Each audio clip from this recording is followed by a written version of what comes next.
तो कहानी की शुरुआत में हम देखते हैं कि चैंग नाम का एक लोकल क्रिमिनल और उसके दो साथी लेक और फेट एक कपल का पीछा कर रहे होते हैं, जिनसे बचते हुए वो कपल जंगल की ओर भाग जाता है। पर जल्द ही वो गैंगस्टर उन्हें पकड़ लेते हैं और बड़ी ही बेरहमी से उन्हें मार डालते हैं। अब यहाँ से सीन शिफ्ट होता है और हमें योड और बुआ नाम का एक कपल दिखाया जाता है। ये दोनों एक दूसरे से बहुत प्यार करते हैं और समय आने पर एक दूसरे से शादी करने वाले होते हैं। हालांकि योड के माता पिता उनके इस रिश्ते से खुश नहीं थे, क्योंकि बुआ एक गूंगी लड़की थी। साथ ही उसके पिता ने दूसरी औरत के लिए बुआ की मां को छोड़ दिया था, जिससे बुआ की फाइनेंशियल कंडीशन भी बहुत खराब थी। लेकिन फिर भी योड बुआ से शादी करने के लिए तैयार होता है। खैर एक दिन योड और बुआ एक नदी से केकड़े पकड़कर घर जा रहे होते हैं, जिस दौरान गांव के बदमाश लोग उन्हें परेशान करने के लिए बुआ को पत्थर मारकर भाग जाते हैं। इससे बुआ के सर से ब्लड बहने लगता है, इसलिए योड तुरंत उसे घर ले जाता है, जहाँ पर बुआ की माँ उसके घाव पर मरहम लगाती है और उसे रेस्ट करने को कहती है। इसके बाद वो योड के पास आती है और उसे कहती है कि तुम्हें एक अच्छी लड़की और एक अच्छा ससुराल मिल सकता है, इसलिए अब तुम्हें बुआ से मिलना बंद कर देना चाहिए। जिस पर योड कहता है कि मैं बुआ से सच्चा प्यार करता हूँ और मुझे गाँव वालों की बातों से कोई फर्क नहीं पड़ता। इस तरह योड अपने परिवार और गाँव वालों के खिलाफ होने के बावजूद भी बुआ के साथ रहने का डिसीजन ले लेता है। वेल वो दोनों अगले दिन फिर से मिलते हैं और एक दूसरे के साथ टाइम स्पेंड करने के लिए मछलियाँ पकड़ने जाते हैं और उन्हें पकाकर एक साथ खाते हैं। इसी गाँव में चैंग और उनके दो साथी भी रहते हैं, जिनको देखकर ऐसा लगता है कि उनके पास लोगों को तकलीफ पहुंचाने के अलावा और कोई काम नहीं। इसके अलावा वो लोगों के सामान और उनके पैसों को चुरा कर अपना गुजारा करते थे। चैंग की एक पत्नी भी है, जो अक्सर चैंग को उसके बिहेवियर के लिए डांटती रहती है, लेकिन चैंग उस पर ध्यान नहीं देता। एक दिन जब योड और बुआ मछलियाँ पकड़कर घर जा रहे होते हैं, तब चैंग और उसके दोनों साथी उसके सामने आ जाते हैं और उनसे मछलियों से भरी बाल्टी छीनने लगते हैं। यहाँ चैंग बुआ को भी परेशान करने लगता है, जिससे योड उसे बचाने की कोशिश करता है, लेकिन वो सभी आसानी से उस पर हावी हो जाते हैं। तभी चैंग की पत्नी वहाँ पर आ जाती है, जो कि चैंग और उसके साथियों से योड और बुआ को बचा लेती है। शाम को जब योड अपने घर पर जाता है, तो उसके पिता हमेशा की तरह उसे बैंकॉक जाकर नौकरी करने को कहते हैं। दरअसल उनका मानना था कि पैसे कमाने के लिए योड को बैंकॉक जाना बहुत जरूरी है, लेकिन योड का कहना था कि वो शहर जाने की बजाय गाँव में शांति से रहना ज्यादा पसंद करता है। अगली सुबह हम एक बौने चोर को देखते हैं, जो कि एक दुकान से केले चुराकर भाग जाता है। इसी दौरान बुआ भी केले लेकर उस दुकान के पास से गुजर रही होती है, जिससे दुकानदार बुआ को ही चोर समझकर उसे बुरा भला कहने लगता है। बेचारी बुआ गूंगी होने के कारण अपनी बेगुनाही साबित नहीं कर पाती और रोने लगती है। इसी दिन योड की माँ बुआ की माँ से मिलने आती है और उसे कहती है कि मैं एक गूंगी लड़की से अपने बेटे की शादी नहीं कराऊंगी, इसलिए तुम बुआ को मेरे बेटे से दूर रखो। उधर बुआ भी ये सारी बातें सुन लेती है, जिससे वो बहुत दुखी हो जाती है। इसके बाद बुआ खेत की ओर चली जाती है और रोते हुए सोचती है कि आखिर पूरा गांव उससे नफरत क्यों करता है। थोड़ी देर बाद योड वहाँ पर आता है और उसे गले लगाकर वादा करता है कि मैं कभी भी तुम्हारा साथ नहीं छोड़ूंगा और जल्दी ही तुमसे शादी कर लूंगा। जिसके बाद वो दोनों मछली पकड़ने के लिए निकल जाते हैं। यहाँ पर योड मछली पकड़ने के जाल को ठीक कर रहा था, जिस दौरान चैंग और उसके साथी वहाँ पर आकर बुआ को किडनैप करके उसे जंगल में ले जाते हैं, जहाँ पर चैंग जबरदस्ती उसके कपड़े उतारने की कोशिश करता है, जिससे बुआ उससे लड़ने की कोशिश करती है, लेकिन वो तीनों लोग बुआ को पूरी तरह पीट देते हैं। इसी बीच जब योड को कहीं भी बुआ दिखाई नहीं देती, तो वो उसे आसपास खोजने लगता है। इसी दौरान उसे बुआ का एक स्लीपर मिलता है, जिससे उसे एहसास होता है कि बुआ खतरे में है, इसलिए वो जंगल में जाकर उसे ढूंढने लगता है। जिसके बाद वो देखता है कि चैंग और उसके साथी बुआ पर बेरहमी से हमला कर रहे हैं, इसलिए वो बुआ को बचाने के लिए तीनों गैंगस्टर से लड़ाई करता है, पर वो तीनों गैंगस्टर आसानी से योड पर काबू पा लेते हैं और उसे मार मार कर घायल कर देते हैं।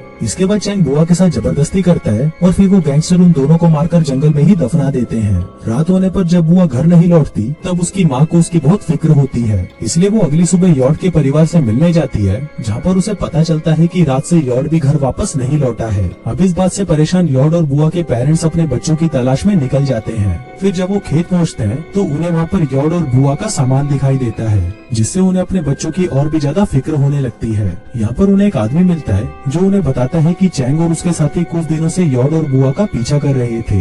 ये जानकर वो तीनों सीधा चैंग के घर पर जाते हैं, जहाँ पर चैंग उन्हें धमकी देकर भगा देता है। इसके बाद वो तीनों दुखी होकर पुलिस स्टेशन में मिसिंग रिपोर्ट कराते हैं और पुलिस को बताते हैं कि उन्हें चैंग और उसके लोगों पर शक है कि उन्होंने उनके बच्चों के साथ कुछ गलत किया है। जिस पर ऑफिसर कहता है कि अभी उनके पास चैंग के खिलाफ कोई सबूत नहीं है, इसलिए वो उस पर एक्शन नहीं ले सकते। इसके अलावा ऑफिसर कहता है कि शायद वो बच्चे अपनी नई जिंदगी को शुरू करने के लिए शहर भाग गए होंगे। इसके बाद हम चैंग के एक साथी लेक को देखते हैं, जो कि जंगल में अकेला घूम रहा था। असल में उसे अपने किए क्राइम पर बहुत गिल्ट था और वो अपने गिल्ट से भाग नहीं पा रहा था। कुछ समय बाद चैंग और फैट उसके पास आते हैं और उसे पूछते हैं कि क्या तुम ठीक हो, जिस पर लेक कहता है कि मैं कुछ दिनों से बहुत बुरा महसूस कर रहा हूँ और अपने आप को बदलना चाहता हूँ। इसके अलावा वो चैंग और फेट को भी बुरे काम छोड़ने का सुझाव देता है। अब ये सुनकर चैंग को उस पर गुस्सा आ जाता है और वो अपनी गन निकालकर लेक पर तान देता है। यहाँ पर चैंग लेक को धमकी देता है कि अगर पुलिस को हमारी करतूतों के बारे में पता चला तो मैं तुम्हें जान से मार दूंगा। इसके बाद वो तीनों शिकार करने के लिए जंगल के अंदर चले जाते हैं। फिर जब वो जंगल के जानवरों को ढूंढने की कोशिश कर रहे थे तब अचानक से उन्हें बुआ की आत्मा दिखाई देती है, जिससे वो सभी बुरी तरह डर जाते हैं और जंगल से भागने के लिए मजबूर हो जाते हैं। वेल, रात को वो तीनों गैंगस्टर कुछ लड़कियों के साथ ड्रिंक करते हुए एंजॉय कर रहे थे, जिस दौरान लेक वॉशरूम का कहकर बाहर आ जाता है। फिर जब वो बाहर होता है तब उसे जमीन पर एक सफेद कपड़े पहने हुए लड़की दिखाई देती है, इसलिए लेक धीरे धीरे उसके पास आता है और उसे पलटकर देखने की कोशिश करता है। फिर जब वो उस लड़की को पलटता है तब उसे पता चलता है कि वो लड़की और कोई नहीं बल्कि बुआ है। बुआ को देखकर लेक बहुत डर जाता है, इसलिए वो तुरंत अपने दोस्तों के पास भागता है। खैर, वो तीनों पार्टी खत्म होने के बाद अपने अपने घरों में लौट तो जाते हैं, लेकिन उन सभी को बुआ का बहुत डर था। खासकर लेक को ज्यादा डर लग रहा होता है और जब वो अपने बेड के पास जाता है तो उसे बार बार बुआ दिखाई देती है जो कि उस पर हमला कर रही थी। इस बात से परेशान होकर लेक को पूरी रात नींद नहीं आती।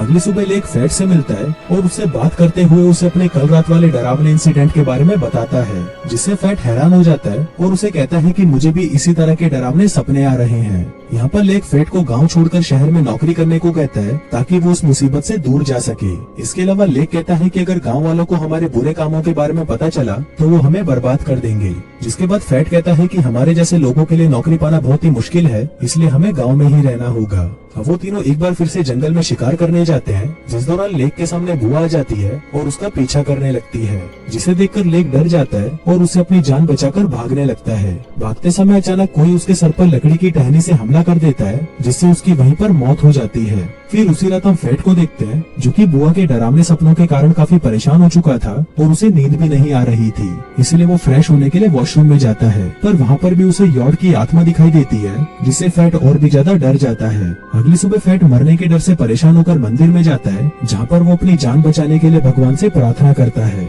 इसके बाद वो चैंग से मिलता है और उसे बताता है कि मैं गांव वालों के सामने अपने गुनाहों को कबूल करने वाला हूँ। अब इस बात से चैंग को बहुत ज्यादा गुस्सा आता है और वो फेट के चेहरे पर मुक्का मारकर उसे चुप रहने को कहता है, लेकिन फेट अब और चुप रहना नहीं चाहता था, इसलिए वो जिद करने लगता है कि वो गांव वालों को सब कुछ बता देगा। इस बात से चैंग पीटने लगता है और उसे जान से मारने की धमकी भी देता है। उसी रात चैंग को भी एक डरावना सपना आता है, जिसमें चैंग को यॉड और बुआ की आत्मा ने बेड से बांध दिया होता है और वो दोनों आत्मा उसे परेशान कर रही होती हैं, जिसके साथ ही वो एक कुल्हाड़ी लेकर चैंग के पास आ रहे होते हैं। फिर अगले दिन हम फेट को देखते हैं जो कि पास की ही एक नदी में मछली पकड़ रहा था, जिस दौरान उसे एक डरावनी आवाज सुनाई देती है, जिससे वो बहुत ज्यादा घबरा जाता है और चारों ओर देखने लगता है, पर उसे वहाँ पर कोई भी नजर नहीं आता। तभी अचानक उसे पानी में से किसी चीज के गिरने की आवाज सुनाई देती है, जिससे वो और भी ज्यादा घबरा जाता है। अब डरते हुए वो जंगल की ओर भागने की कोशिश करता है, लेकिन तभी पीछे से उसे कोई पकड़ लेता है और जबरदस्ती पानी में डुबाने लगता है, जिससे फेट की वहीं पर मौत हो जाती है। यहाँ पर लेक और फेट की अचानक मौत होने के कारण चैंग के पिता को अपने बेटे की भी फिक्र होने लगती है, इसलिए वो चैंग से कहता है कि तुम्हें अपने गुनाहों को कबूल कर लेना चाहिए और अगर तुमने ऐसा नहीं किया तो तुम्हारा हाल भी तुम्हारे साथियों की तरह हो जाएगा। मगर चैंग अभी भी अपने गुनाहों को कबूल करने से साफ मना कर देता है, क्योंकि उसे डर था कि अगर उसने अपने गुनाहों के बारे में सबको बता दिया तो गाँव वाले उसे पुलिस के हवाले कर देंगे। इसके बाद जब रात को चैंग अपनी वाइफ के साथ सो रहा था तब उसे किचन से कुछ आवाज सुनाई देती है, जिसको सुनकर वो चौंक जाता है और अपनी वाइफ को जगाकर उससे पूछता है कि क्या तुमने अभी किचन में से कुछ आवाज सुनी। यहाँ पर उसकी वाइफ उसे जवाब देने की बजाय उसे बुरी तरह डांटती है, क्योंकि चैंग ने उसे जगाकर उसकी नींद खराब कर दी थी। खैर, चैंग की वाइफ दोबारा सो जाती है, पर तभी चैंग को एक बार फिर से वही आवाज सुनाई देती है, जिससे चैंग बुरी तरह डरने लगता है। इसलिए वो तुरंत उठता है और लाइट्स ऑन करने जाता है, पर यहाँ पर उसे पता चलता है कि उसके घर की ट्यूबलाइट खराब हो चुकी है। अब क्योंकि चैंग को अंधेरे से डर लग रहा था, इसलिए वो मोमबत्ती जलाने का सोचता है, पर जब वो उस मोमबत्ती को जलाता है तब वो मोमबत्ती भी अपने आप बुझ जाती है। जिसके बाद चैंग दोबारा से उस मोमबत्ती को जलाता है और जैसे ही वो पीछे मुड़ता है तो उसके सामने बुआ की आत्मा आ जाती है, जिससे चैंग बुरी तरह डर जाता है और किसी तरह से चाकू उठाता है और बुआ के ऊपर बार बार अटैक करने लगता है। पर तभी उसे एहसास होता है कि उसने चाकू से बुआ पर नहीं बल्कि अपनी वाइफ पर हमला कर दिया था और इस हमले से उसकी वाइफ की मौत भी हो गई थी। यहाँ पर चैंग को विश्वास नहीं हो रहा था कि उसने अपनी ही वाइफ को मार दिया, जिसके बाद चैंग एक बच्चे की तरह रोने लगता है। तब उसके पीछे से एक अनजान इंसान आता है और उस पर हमला करके उसे बेहोश कर देता है। थोड़ी देर बाद जब चैंग को होश आता है तो वो खुद को बंधा हुआ पाता है। तभी वहाँ पर यॉड और बुआ आते हैं जो कि अभी भी जिंदा थे। चैंग उन दोनों को देखकर बहुत ज्यादा हैरान हो जाता है। यहाँ पर यॉड और बुआ रिवील करते हैं कि चैंग और उसके साथियों ने उन दोनों को जिंदा दफनाया था। साथ ही जब वो तीनों उन्हें दफनाकर चले गए तब कुछ समय बाद बारिश होने लगी, जिससे यॉड और बुआ को होश आ गया और किसी तरह उन दोनों ने गड्ढे से बाहर निकलकर खुद को बचा लिया। जिसके बाद उन्होंने एक दूसरे की मदद करते हुए अपने घावों की देखभाल की और कई दिनों तक जंगल में रहने का फैसला किया, ताकि जब वो पूरी तरह ठीक हो जाए तो चैंग और उसके साथियों से अपना बदला ले सके। कुछ दिनों बाद वो दोनों पूरी तरह ठीक हो गए और उन्होंने अपना बदला लेना चालू कर दिया। दरअसल उन दोनों को समझ आ चुका था कि अगर उन्हें बुराई को खत्म करना है तो उन्हें बुराई का सहारा लेना होगा। खैर तब से ही उन दोनों ने बदला लेने के लिए अपने दुश्मनों को परेशान करना शुरू कर दिया था और फिर उन्हें एक एक करके मार डाला। यॉड और बुआ की पूरी बात सुनने के बाद चैंग उनसे अपनी जिंदगी की भीख मांगता है, पर वो दोनों उसकी कोई बात नहीं सुनते और उसे जान से मारकर अपना बदला ले लेते हैं। और दोस्तों इसी के साथ ही ये कहानी यही खत्म हो जाती है।